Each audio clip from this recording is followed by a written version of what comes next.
અષાઢી બીજના પાવન પર્વ નિમિત્તે સમગ્ર રાજ્ય સહિત દક્ષિણ ગુજરાતમાં પણ રથયાત્રાને લઈને ભારે હર્ષોલ્લાસનો માહોલ છે। ત્યારે તાપી જિલ્લામાં કાયદો અને વ્યવસ્થાની સ્થિતિ ચુસ્ત રાખવા માટે પોલીસ તંત્ર સંપૂર્ણપણે એલર્ટ મોડ પર આવી ગયું છે। તાપી જિલ્લામાં અષાઢી બીજ નિમિત્તે પોલીસ તંત્ર એલર્ટ, રથયાત્રા રૂટનું નિરીક્ષણ અને ફૂટ પેટ્રોલિંગ પૂર્ણ।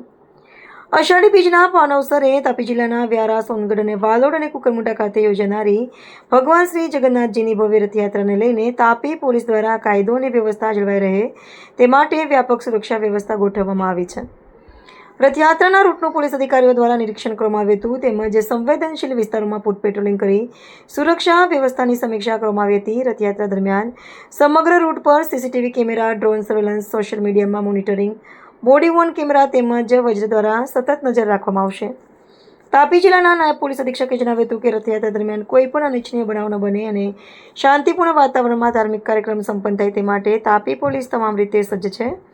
સુરક્ષા માટે પૂરતો પોલીસ બંદોબસ્ત ગોઠવવામાં આવ્યો છે। સાથે જ નાયબ પોલીસ અધિક્ષકે જિલ્લાના તમામ ધર્મપ્રેમી નાગરિકોને મોટી સંખ્યામાં રથયાત્રામાં જોડાઈ ભગવાન શ્રી જગન્નાથજીના દર્શનનો લાભ લેવા તેમજ સમગ્ર કાર્યક્રમ દરમિયાન પોલીસ પ્રશાસનને સહકાર આપી શાંતિ અને સૌહાર્દ જાળવવા અપીલ કરી છે।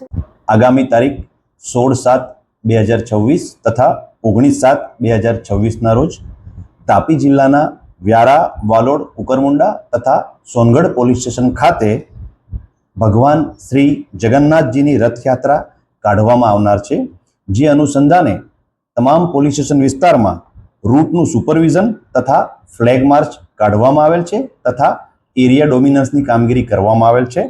આ સમગ્ર રથયાત્રા બંદોબસ્ત દરમિયાન BDDS, QRT, Vajra vehicle, riot control vehicle તથા બોડી વોર્ન કેમેરાનો ઉપયોગ કરવામાં આવનાર છે અને સમગ્ર રથયાત્રાનું ડ્રોન સર્વેલન્સ તથા સીસીટીવી સર્વેલન્સથી મોનિટરિંગ કરવામાં આવનાર છે।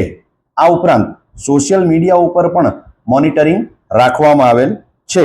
આ રથયાત્રામાં કુલ 1 પોલીસ અધિક્ષક સાહેબ શ્રી તથા 3 નાયબ પોલીસ અધિક્ષક Shri, police inspector Shri 5, police sub inspector 4 તથા ASI, HC અને PC મળી કુલ 144 તથા હોમગાર્ડ અને GRD 85 અને TRB જવાન કુલ 46નો ઉપયોગ કરવામાં આવનાર છે।